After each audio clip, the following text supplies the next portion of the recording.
Le binôme Claire-Lucas a tracé sa ligne, autour du binôme Luciana-Lucas de tracer la sienne dans le contexte hors norme de la Villa Brie.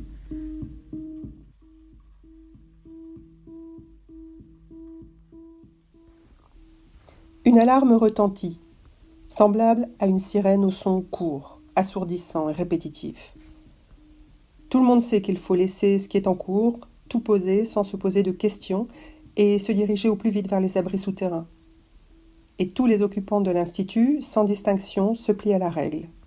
On se presse dans les couloirs, on court parfois, on se bouscule aussi, mais rien de chaotique. Il s'agit peut-être d'une alerte réelle, il s'agit sûrement d'un exercice, peu importe le niveau de l'alerte, on répète les gestes d'urgence. Et pour la première fois, les deux jeunes chercheurs nouvellement arrivés vont pouvoir apprécier la Villa Brie en conditions réelles d'usage. Les ascenseurs s'ouvrent automatiquement, sans reconnaissance biométrique. Ils entrent en action et acheminent les usagers par petits groupes, de façon aussi mécanique et répétée que la sirène. Au sous-sol, l'abri se remplit en cadence. Les groupes se dispersent ensuite dans la cité souterraine. Personne ne prend vraiment place dans la mesure où chacun attend les consignes, dans le calme. Lucas et Luciana sont descendus ensemble. Ils s'arrêtent dans le premier grand hall et laissent divaguer leur regard alentour. Personne, parmi les universitaires présents, n'arbore un visage connu. « Tu as de quoi contacter Claire ?» sonde Lucas. « Ben non, mais ça ne va pas durer. » »« Et si ça dure ?» Luciana relève la tête, incrédule et inquiète, de la suite en la compagnie de Lucas, qui semble déjà fébrile. « Tout va bien ?» ?»« Oui, bien sûr. » Il se demandait seulement ce qui pourrait se passer au bout d'1 heure, 2 heures, ou même 24 heures, à être enfermé, comme ça. Ah oui, elle voit. En effet, et d'ici 1 heure, ils peuvent commencer par jouer à Shifumi, si ça peut le rassurer. Il sourit à son geste et à cet effort consenti de tranquillisation. Et après 1 heure de jeu, on passe à quand ? On cherche un billard parce qu'on n'en peut plus d'être planté au même endroit ? C'est une idée, une fois la partie finie ? Tu me demandes où sont les toilettes. Réponse fausse, j'ai la main, reprend-elle aussi vite. Au bout de ces 2 heures, c'est toi qui me demandes où sont les toilettes parce que tu cherches une échappatoire. Une échappatoire à quoi ? À tout, à l'endroit, au labo qui te manque, à moi parce que tu m'as déjà trop vu.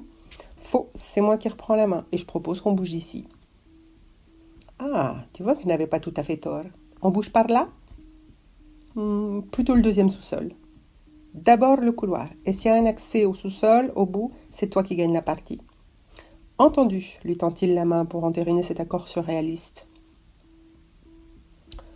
Leur choix les amène vers un long couloir en béton gris, rythmé par les portes en DRC, toutes identiques, massives et très rapprochées.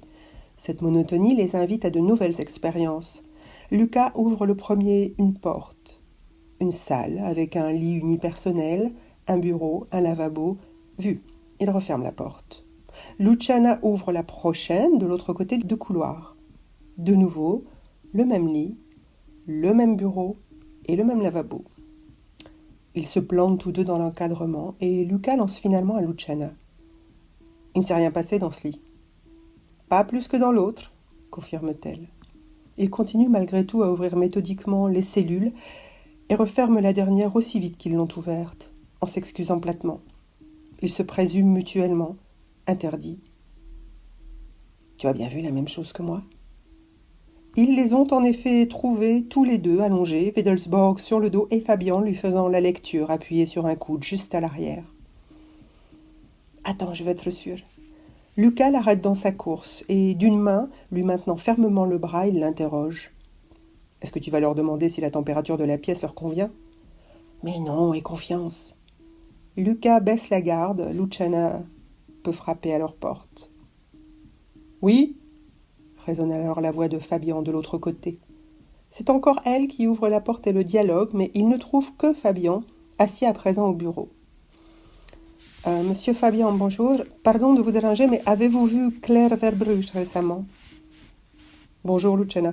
Elle est dans l'enceinte, mais je ne peux pas vous dire précisément où. Désolée. Entendu.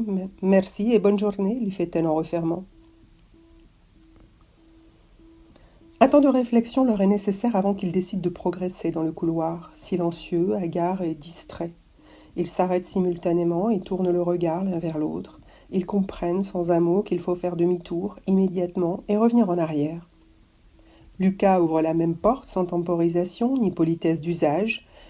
Une salle avec un lit unipersonnel, un bureau, un lavabo. Vu. Il referme la porte et dit à Luciana: « Il ne s'est rien passé dans ce lit. Pas plus que dans l'autre. T'es sûr qu'on a le droit de s'aventurer par là?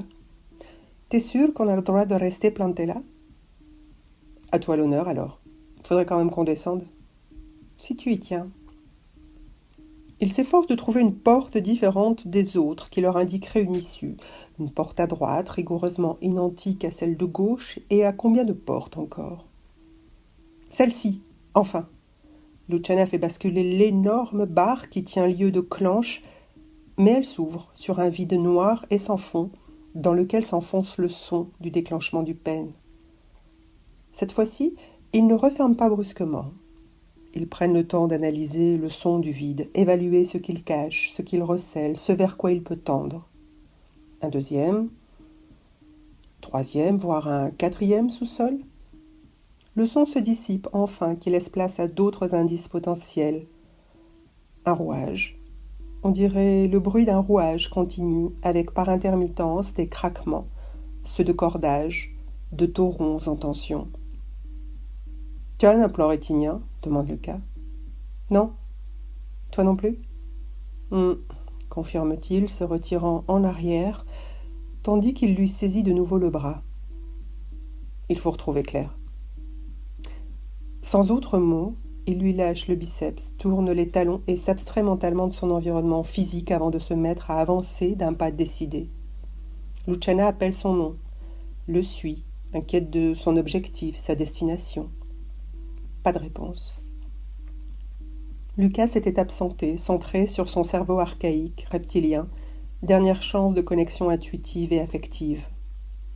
Claire était le seul phonème retransmis au cortex, et sur cette image dépouillée et simplissime, il se laissait guider par une force dont il ne comprenait ni l'intention ni la logique. Luciana avait compris pour sa part qu'il n'était plus possible de dialoguer avec lui. Alors à son tour, elle se laissait guider dans les méandres de son intuition. Il négociait les virages des couloirs sans hésiter, naviguait dans le flot des résidents, les effleurant à peine, et il traçait sans s'arrêter. Luciana restait muette. Même si elle ne reconnaissait rien des lieux traversés, elle savait qu'elle pouvait lui faire confiance, se reposer sur lui. C'est aussi son instinct qui le lui indiquait. Moins de 10 minutes de cette course sans but apparent dans un dédale inhospitalier leur avaient suffi pour retrouver l'absente. « Claire ! Mon trinôme !»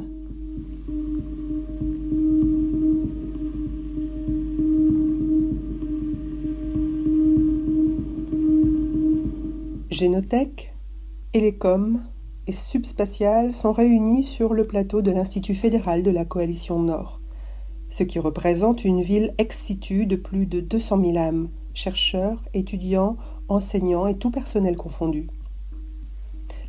Lumière crue et paillasse blanche, le nouvel espace de travail de Luciana au sein des laboratoires de Génothèque. Luciana est seule dans son laboratoire, de dos, accoudée à sa paillasse. Elle relit le protocole du projet avant d'effectuer les premiers séquençages de son ADN et de celui de Lucas. Lucas est juste à côté. Il avance, secondé par Fabian, qui lui présente le minéral retenu pour la fabrication des capteurs, le graphène. Un élément dérivé du carbone, le plus intéressant en termes de charge énergétique. Sa structure cristalline présente des atomes de carbone agencés en hexagone, déployés en 2 dimensions. Lucas interroge sur une utilisation brute du matériau ou sur une combinaison possible pour la mise en œuvre des transistors. Spatialement, indique Fabian, le feuillet de graphène pourrait être roulé sur lui-même et assumerait déjà formellement sa fonction de transistor. Chimiquement, le carbone pourrait s'apparier directement aux bases nucléiques de l'ADN, mais cela reste à vérifier. Autre salle, même programme. En guise de rappel, Luciana balaie de l'index les grandes lignes de l'objectif de la toile. Mise en œuvre d'une peau à base de tissu humain. D'accord. Applicable à tous les domaines de l'industrie, pharmacopée, design d'objets, génie civil, bâtiment. Récupérer, recycler l'énergie perdue. Vu. Elle poursuit la lecture en diagonale par le projet, 2 points. Tissu mis en œuvre par pliage de l'ADN. Pliage défini par une chaîne de codage issue de l'intégration des capteurs transistors. OK. Son motif est régulier et ininterrompu. L'enjeu, conductibilité, adaptabilité à tout support et stabilité du processus d'autoréplication. D'accord. Processus, 2 points, mise en culture de tissus humains, chose faite, identification de leur carte génomique, évident mais bien de le rappeler, évaluation des accroches potentielles à la structure cristalline des 4 bases nucléiques de référence, adénine, thymine, guanine, cytosine, et de leurs phosphates associés. Sur cette dernière ligne, Luciana se rappelle qu'il faut réfléchir d'emblée en 3 dimensions, car il s'agit bien de déstructurer la double hélice de l'ADN pour élaborer le nouveau motif. Ce qu'elle ignore encore, c'est ce que le labo d'Elecom a prévu comme capteurs. Seront-ils simples ou complexes, organiques ou non? La liaison, l'appariement avec les bases nucléiques, se fera-t-elle, entre guillemets, naturellement, ou faudra-t-il avoir recours à des protéines de synthèse, cultivées en labo? De l'autre côté, Fabian insiste auprès de Lucas.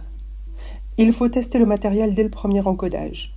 On connaît déjà le comportement des électrons du graphène. Leur déplacement pourrait varier une fois le tube connecté à son hôte, à une structure hôtesse. Il faut penser à évaluer la covalence. C'est aussi primordial pour déterminer l'implémentation, le nombre de tubes au nanomètre carré. Voilà les grandes lignes de ce qui attend Lucas. Quant au boulot de Luciana, il va consister à partir de maintenant à écrire du texte génétique, avec un alphabet de base A, T, G, C, qu'elle et Lucas devront enrichir du matériau minéral des capteurs. Un alphabet d'apparence très simple, mais d'une architecture extrêmement complexe et sophistiquée.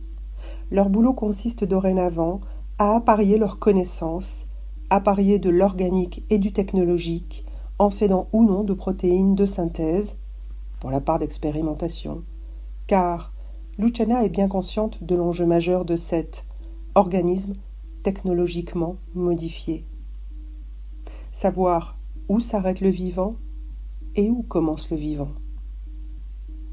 Il est des pages, comme cela, parfois difficiles, qu'il faut pourtant traverser.